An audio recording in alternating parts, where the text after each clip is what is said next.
ตัวนี้มันเดือป่ะตัวนี้เรือเดือเนาะตัวนี้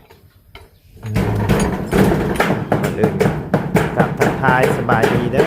พ่อแม่พี่น้อง FC เบิร์ดจะกูสู่คนเนาะอยู่ในและต่างประเทศก็ยินดีต้อนรับเข้าสู่ช่องมาไล่คือเก่าเนาะพี่น้องเรียบร้อยแบบนี้เนาะคักพี่น้องงามสีฟ้า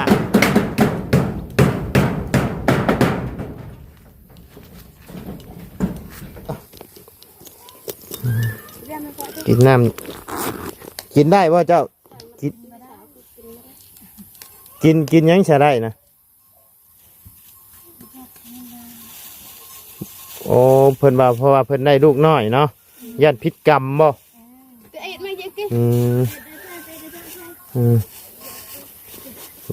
มีแต่ว่ากินพร้อมกันก็ได้ฮะกินพร้อมกันน้องฟอนอันมี FC เพิ่นว่าอยากเห็นเจ้าปล่อยผมยาวเพิ่นว่า เดี๋ยว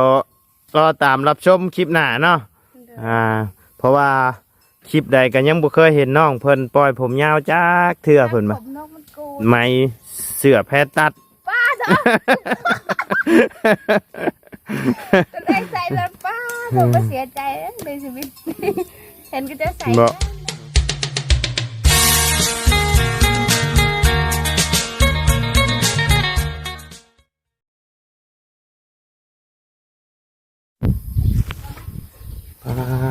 ที่โทเนาะมาบัดนี้แล้วเรียบร้อยเนาะบัดนี้โอ้คักเสร็จแล้วเป็นที่เรียบร้อยบัดนี้ยังเหลือแต่พังนั่นบัดนี้เนาะมาแต่เช้าผู้บ่อ้าย8 โมงแล้วโอ้ยตัวนี้มันเดือป่ะตัวนี้เดือเนาะตัวนี้เลยกับทักทายสบายดีเด้อพ่อแม่พี่น้อง FC เบิร์ดจะกูสู่คนเนาะอยู่ในและต่างประเทศก็ยินดีต้อนรับเข้าสู่ช่องมาไล่คือเก่าเนาะพี่น้องเรียบร้อยแบบนี้เนาะคักพี่น้องงามสีฟ้า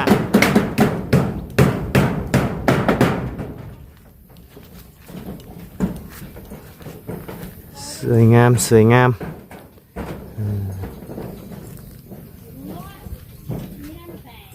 โดยลุงหนวดนอนอยู่พี่เนาะเมื่อคืนนี่กับน้าลุงเนาะเอาสบายดีเด้อลุงเด้อโยกมาแต่หลังคาเลยเนี่ยชิโร่มาแต่หลังคาโทษเอาการเอางานดินี่เนาะใหม่ไปเลยใหม่รุ่นใหม่เลยขึ้นไปตอกซอยช่างบ่จับเพิ่นจับซอยเพิ่นซอยจะเป็นเกะงูเพิ่นให้ขึ้นซอยบ่ด้วยไหนเพิ่นก็จะบอกอยู่แล้วเพิ่นเอาข้าวกับมีน้ำใจเข้าไปมันก็ซอยมันจะภาพหมดเลยแมนแล้วช่างก็บ่หาลูกมือมาเพิ่มเนาะบ่ได้ขอส่วนแบ่งเพิ่นแล้วแบบ3-4 แสนอ๋อขอส่วนแบ่งนะบ่บ่เอาว่าลูกน้องเพิ่มนี่ไอ้ช่างบ่เอาลูกน้องเพิ่มบ่ฮะว่าข้างแน่ไรเอาจักคนฮะเอาจักคนวะเอาจักคนเอาได้นะจักคนล่ะมาบนบ้านนี่เจ้าสิบุมีชวนสิบุได้ชวนแบ่งหน่อยได้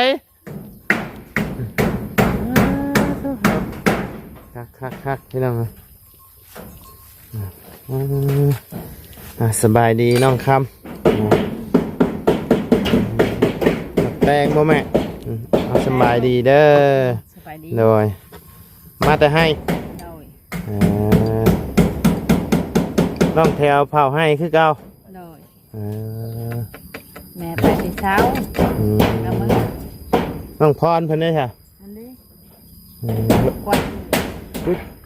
คือจะว่าเห็นโลก้าลำหน้าบ่ ดอกดำนาซอยไม่ตู้ ลำแล้วบ่ ยังหากระลกกา มืออื่นเพิ่นน่ะติ มือจะได้ท คือจะว่าบ่เห็นมีน้ำมีหยัง ำบ่ไม่ละมันไหลไปหมด มันไหลไปเบิดล่ะ ลุงมาทำ2 เถื่อยังบ่ได้ปั่นเขาสาพรหากระแกงน้ำใหม่ ทางไอ้ช่างเพิ่นกินข้าวเที่ยงแล้วบ่ใช่ กินแล้ว เออ ทางสางกินแล้วแล้วลุงไปกลับเมื่ออยู่พุ่นเดี๋ยวบ่ทันเขากินซะ เนาะโอ้บ่ยากหรอกเดี๋ยวลุงเพิ่นออกหากินอยู่นอกหรอกสิตำหมึกแดงบ่นี่นะ เป็นตามนะลูก ฮะ พาให้กินแล้วได้ สิเฮ็ดแนวใดใช่ ตำแก้ว อ๋อ ตำ คิด แก้วให้ อ๋อคิดว่าสิตำหั้นนะ เป็นตามเนาะแม่ยันบ่แซ่บ โอ้เฮากินสดๆเด้อเฮานะกินหนึงเด้อหน่อยหนึง กินร้อนลูกเอาลงมาให้กินนะ กินนิวเชียลเลย อ้าวเสียราชกระต่อนี่ แต่เชียลอยู่จะ เอ้ยอันตรา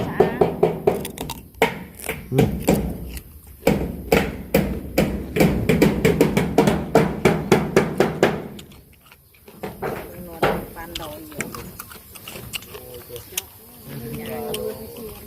เรียบร้อยแบบนี้เนาะ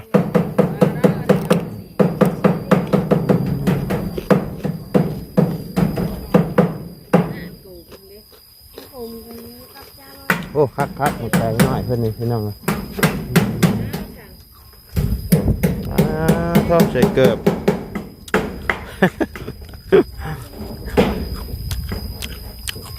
ใส่เกิบ ก็ยังมาเห็นโลก้าแห่งกุนๆอยู่ใส่เกิบกันปิงบ่กันปิงนี่คือจังบ่บ่มีน้ำทั้งน้องดำเพิ่นไปใช้ค่ะ แล้วก็ โลก้า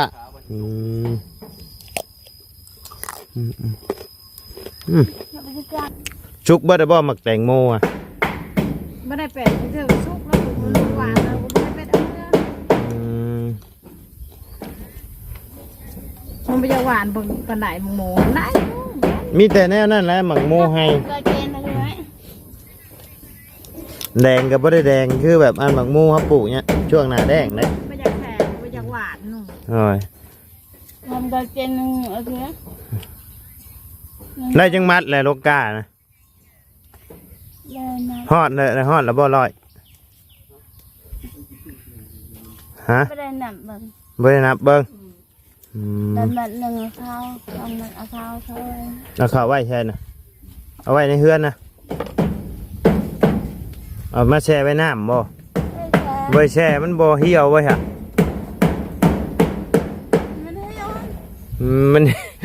มันเหี่ยวคือบ่แช่น้ำไว้ฮะบ่มีน้ำบ่ โดย เอาบัดดำมื้ออื่นสิเอาน้ำไม่ใช่ค่ะ นำมาแล้ว น้ำได้น้ำดุมเอาซักแล้วก็ป้อนลงไอ้ดุมนะ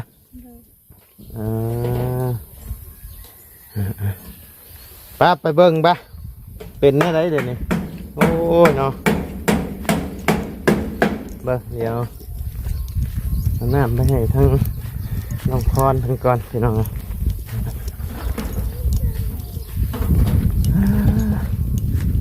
เรียบร้อยเนาะเดี๋ยวพังนี่บัดนี้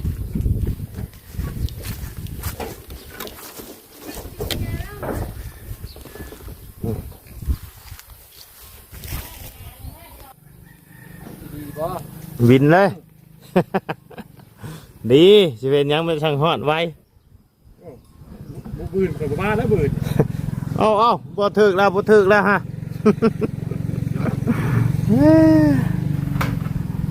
ได้มื้อแดงนี่เมื่อบ่ดง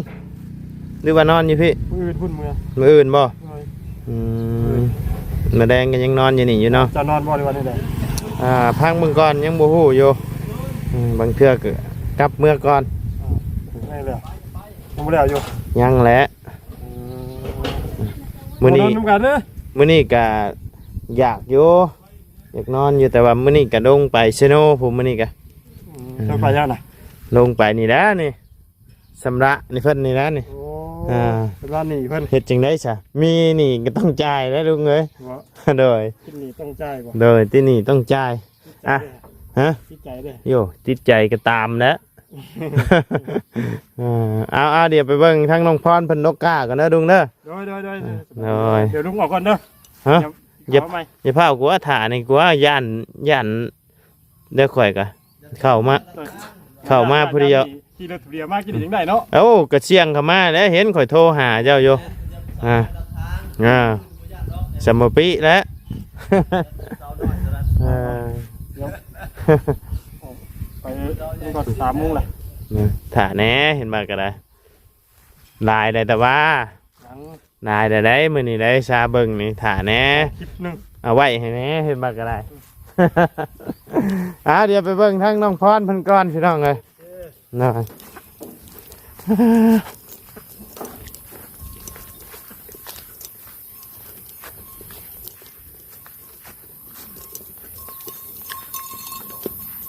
พี่จังบ่าเห็นดกก้าพงกุนอยู่เนาะไล่จักร้อยเด้ก้านี่เนาะไล่จักมัดเลยอึบโ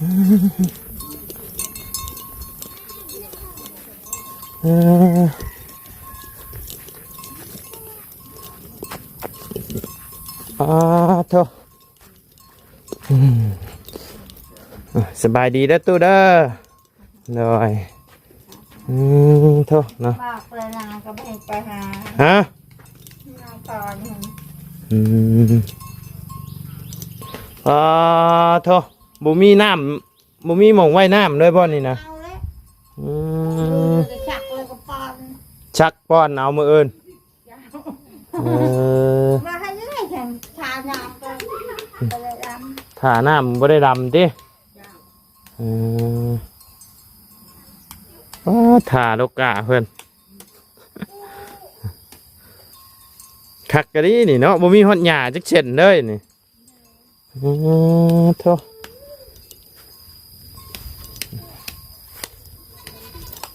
อึบ ำสบายดีเด้อ โดยสบายดี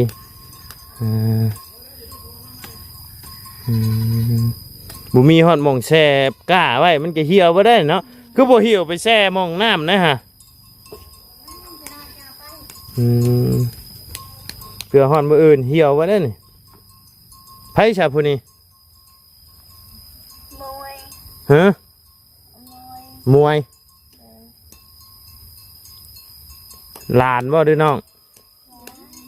ใช้เฮือนเพิ่นอยู่ไส มาบ้านน้อย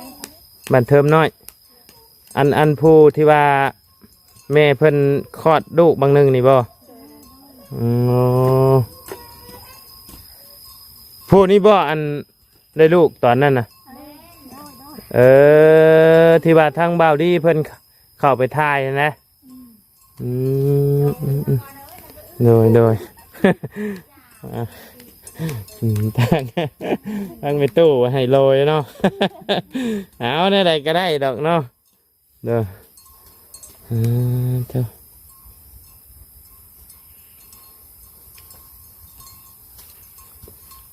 ลกง่ายบ่น้องพรง่ายลกเบิดนี่พ่อเลยพ่อบอกกาในนี่นะเหลืออีก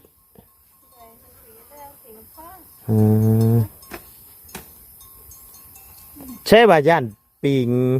งมาจะใช่นาบ่มีหอนน้ำกับย่านปิงโอ้ยเนาะมี น้ำบ่มีหอนน้ำมึงไง โอ้ยมันเงดได้ขวาวันนี้ เนาะ มันจะมีปีกเนื้อจะตะการไม่สิ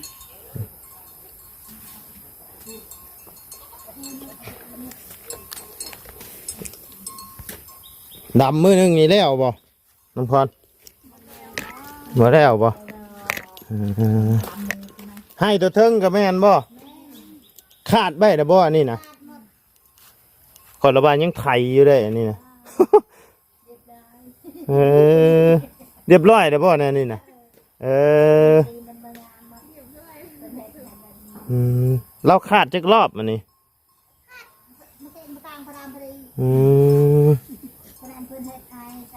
เลยตัว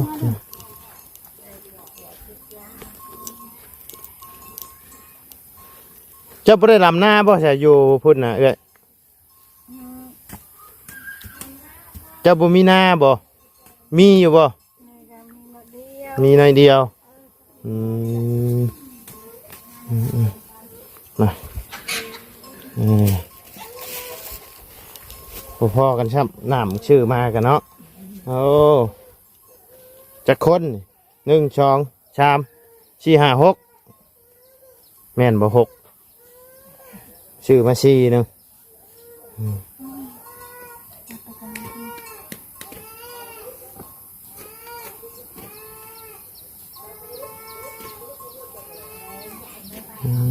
ยังสั่นๆ1 กะกันเนาะ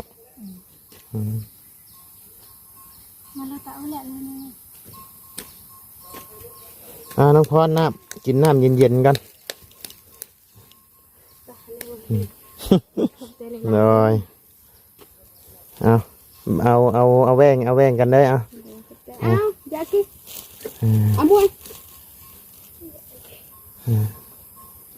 เอาเต้นอยากกินยังอีกจะคนยังอีกช่องเนาะเดี๋ยวให้น้องเพิ่นไปซื้อเอาเด้อกินน้ำกินได้ป่ะเจ้ากินยังใช้ได้นะโอ้เพิ่นว่าเพราะว่าเพิ่นได้ลูกน้อยเนาะย่านพิษกรรมบ่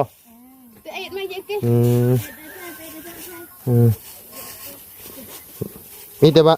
กินพร้อมกันก็ได้ฮะกินพร้อมกันนี่เป็นหัวกาเพื่อเนี่ยกาอะไรตะกี้ต้นหัวได้ดอกชาได้กี่อันแมนกันกระจังที่เป็นหยังมันบ่แม่นชานั่นเจ้าตัวบ่ให้น้องจะกินนะเจ้าโอ้ยน้องข่อยตัวจะกระเชื่อบ่น้ำโออิชิตอนไปหายเลยไอ้ตัวอีเชื่อโอ้ยเนาะเชื่อเนาะทั้งผู้น้อยนี่เดี๋ยวเจ้าไปชื่อนมมาให้เพิ่นหน่อยเด้อเจ้ากินนมบ่ทั้งเอ้ยจักสิกินหยังเนาะบ่จักชื่อหยังให้กินกับยันพิษเจ้ากินหยังได้เถอะเอ้ยฮะบทจักเลยคอยบกล้าชื่อให้กินได้ข่อยกันเด้อมีแต่มาชื่อให้ลูกเจ้าเด้อเสียเด้อข่อยก็บ่ฮู้ว่าเจ้าสิกินหยังเนาะกินน้ำยังกินน้ำเป๊ปซี่ก็กินบ่ได้บ่กินได้บ่กินได้เลยกินน้ำเป๊ปซี่เนาะนี่อันเจ้าไปชื่อนมกับน้ำเป๊ปซี่มาให้เอื้อยเพิ่นเด้อหน่อย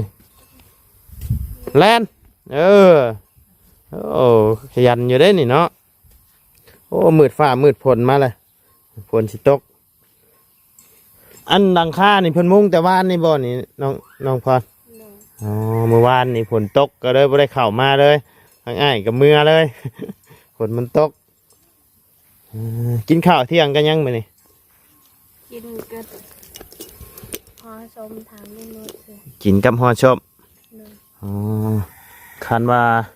เบาลี่เพิ่นเข้ามาทันมื้อนี้ทางอ้ายมีแนวแซ่บๆมาให้กินโยอ้ายผากชื่อน้ำเพิ่นโยมีแนวแซ่บๆมาให้โยแต่ว่าแบบเราไม่เคยกินจักเทื่อเลยจักเคยจักทางทีมงานเพิ่นเคยชื่อมาให้กินหรือบ่เนาะเดี๋ยวท่าเบิ่งก่อนนะแต่บ่ฮู้ว่าทางวารีเพิ่นสิเข้ามาได้หรือบ่เนาะเพราะว่าย่านมาฝนตกลัดทางถ้าว่าฝนตกลัดทางก็เป็นมื้ออื่นเด้อเฮ็ดเบียกไม่เมื่อยพอดีแหละขึ้นมาแต่เฮ็ดเบียกไม่เมื่อยจะกินแซ่บๆเลยเพื่อเจ้าก็กินเลยถ้ารุ่นเบิ่งมื้ออื่นมีทั้ง แม่เพิ่นฝากเงินมาให้ซื้อมาให้เนาะใจหลายเด้อ เลยแต่ว่ายังบ่ฮอด เพราะว่าบ่ได้ให้บ่ดีเพิ่นซื้อให้ แบบทางน้องเคยกินจากเธอเนาะ บ่ฮู้คือกันอันนี้อาจสิเคยหรือว่าบ่เคยเนาะบ่ฮู้คือกันเด้อตัวนี้พอดีบ่เงินพอดีเนาะนี่เอาให้ทั้งเอื้อยกับอีหล่าเพิ่นเด้อนี่เจ้ากินนมเด้อเจ้าเด้อ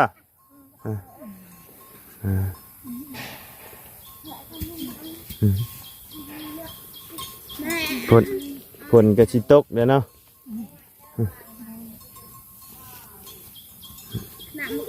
ตกให้ดีเด้อ ตกแห่งดีเด้อติคือจังว่าฝนตกบึ้นอยู่คือบ่มีน้ำนาเจ้านี่ บ่ฮู้จะเป็น บ่ฮู้เจ้าตอบบ่ฮู้แต่ว่าข่อยฮู้แล้วข่อยนะ กระเจ้าหาแกเฮ็ด 2 ปี เลยปีไก่ หาสิเฮ็ดก็เฮ็ดได้เบิ่งแหน่ให้กลัวไอ้ทางขึ้นตะพังห้วย ให้นาเจ้าก็เนาะมันค่อยหม่องหนึงโน่นหม่องหนึงลบมันก็ไหลไปหม่องลบเบิดก็ไหลลงห้วยเบิดแล้วบ่ให้นามันบ่เพียงพี่น้องเอ้ย จะกินก็ได้ทางประตูเพิ่นก็ พอตู้เพิ่นขุดเอาบ่หรือว่ารถแท็กเตอร์ปรับ ให้กาได้แต่เก่าแล้วคุณเอาตอนนี้ครับ บ่อันหายใหญ่ๆนะรถบ่ โดย คือจังว่าบ่เพียงแท้ซะ บ่ฮู้นำบ่าวเฮ็ดให้ เป็นน้องดิ โอ้เป็นหนองก็เกตทั้งนี้ลงถมเลยทางไหนให้มันเพียงเลยฮะ แล้วก็ว่าเราเป็นไข่แล้ว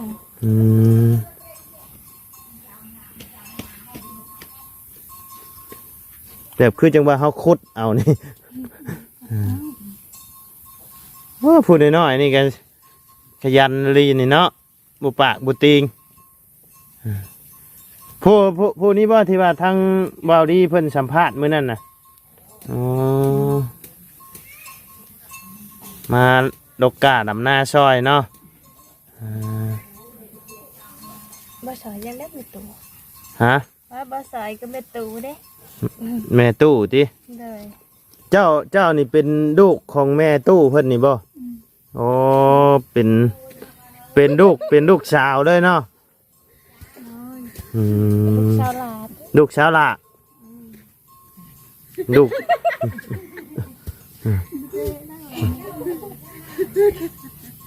ให้เกิดจังขึ้นหลายลึก ยังน้องพรลูกสาวละนี่มีเดี๋ยวมีมูลมั่งหลายได้เพิ่นบ่แม่นบ่ได้มูลหลายได้ ได้มูดอีหยังมือเหือนโค เอามือกันผัวบ่ได้บ่ ก็บ่ได้ทางไม่ตูเพิ่นก็บ่ได้เนาะ อืมคือผมมาอยู่แล้วมีตู้ใช่คือว่าได้ทั้งนี้นี่แบบว่าเอาผัวแต่เมื่ออยู่น้ำผัวเนาะทางนี้เนาะส่วนได้เนาะอืมอืม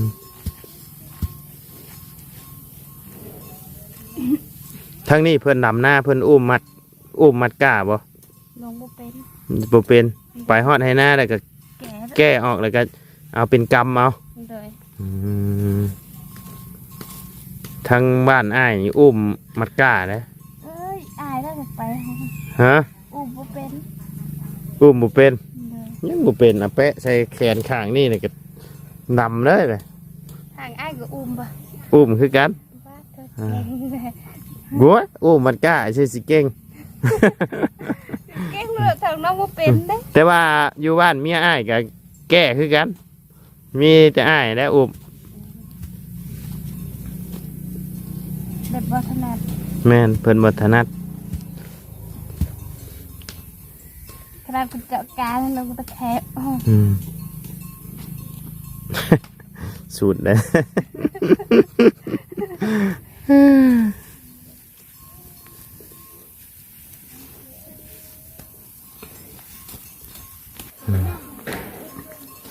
คือชิลกง่ายอยู่ดอกเนาะกาเนี่ย เลยลกง่ายอยู่แต่ว่าทางน้องบ่ว่า ได้ฮอดแล้วบ่ร้อยมัดนี่ อ้าเธอหากระเห็ดเปลี่ยนลำนาดวัน2 ปี 3 ปี เจ้านะ เลย อืม เพราะว่าบ่เคยเวลาเองเลยต้องหากระเห็ดปีไก่ได้เลย บอกก็บ่มีมันก็เป็นเดินธรรมดา อันป่าแถวนี้กับแม่นดินได้ของเขาแม่ตู้เพิ่นเบิดบ่นี่ บ่แม่น บ่แม่นบ่ บ่เพียงไถนาเนี่ย เพียงเทอเพิ่นเฮ็ดหัวไว้นี่ เด้อ เออ การมันแยมใช่เลยเจ้างูไม่เสร็จแล้วก็เลยไป น้องฟอนอันมี FC เพิ่นว่าอยากเห็นเจ้าปล่อยผมยาวเพิ่นว่า เดี๋ยวรอตามรับชมคลิปหน้าเนาะ เด้อ เพราะว่าคลิปใดก็ยังบ่เคยเห็นน้องเพิ่นปล่อยผมยาวจักเทื่อเพิ่นบ่ ผมนกมันกูด มันกูดบ่ โดย แต่ว่ามี FC เพิ่นอยากเห็นตอนปล่อยผมยาวคือสิน่ารักคือสิงามขึ้นเนาะเพิ่นว่า เพิ่นอยากเห็น ทางผมนกมันกูดแล้วบกล้าปล่อย อันนี้ทางนี้โชว์ผมเลยทางนี้เนาะ ทางนี้อยากเห็นผมยาวโชว์เลยทางนี้หานเห็นบ่ ทางไอ้เจ้าระบาจะมือได้ระบาจะพาไปบีดลือยืดไปพุ่ง ถ้าเพิ่นมาเพิ่นละซะมือขึ้นเฮือนเพิ่นละมือขึ้นเฮือนมือขึ้นเฮือนจังไปใส่ชุดงาม ครั้งแรกในชีวิตเลยได้ใส่ชุดงาม ๆแม่นบ่ แต่งตัวงามๆใส่ชิ้นไหมเสื้อแพทตัด ป้าจ้ะก็ได้ใส่แล้วป้าผมก็เสียใจในชีวิต เห็นก็จะใส่งามเลย อ๋องามแล้วผู้ได้ผู้เพิ่นงาม เลย อืม อยากได้แต่ผมไม่ต้องได้เลย อยากได้บ่ชื่อแล้วสินกับโบแมนสิแพงราคา2-3 แสนก็มีสินนะก็เสื้อก็ราคา2 แสนปลายก็มี กินกับเสื้อไอ้ว่าเท่าไหร่นะ คันเจ้าเอาตัวแพงก็ตกอยู่ประมาณชุดละ7-8 แสนนี่แหละหรือว่าเอาแบบแพงก็หันก็ชุดละล้าน2 ล้านพุ่นละ น้องไม่ใส่เบียร์น้องยอม ยอมบ่ เลย ผลมาแล้ววันนี้ ใส่เป็นชุดธรรมดาเลยก็ดีใจแล้วดีกว่าไม่ได้ บ่มีอย่างหัดบ่ล่ะฮะเอ้าตีใช่กันละบาดนี่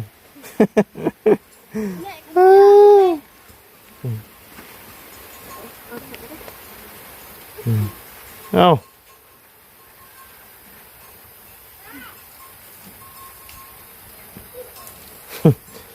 อาจารย์ อายุจักปีแล้วเจ้านะมาละ โอ้โห โมโหเจ้าก็ได้เฮียนอยู่บ่ บอ บ่ได้เฮียน เอ้ย มีทางบอดี้เพิ่นเข้าไปหาน้องเพิ่นแต่กี้เพิ่นแหละพี่น้องเลยก็บ่ได้เข้าไปหาน้องเพิ่นเลยเนาะเจ้าก็อยู่เฮือนน่ะบ่ชั่วมื้อนี้กะ ด้วย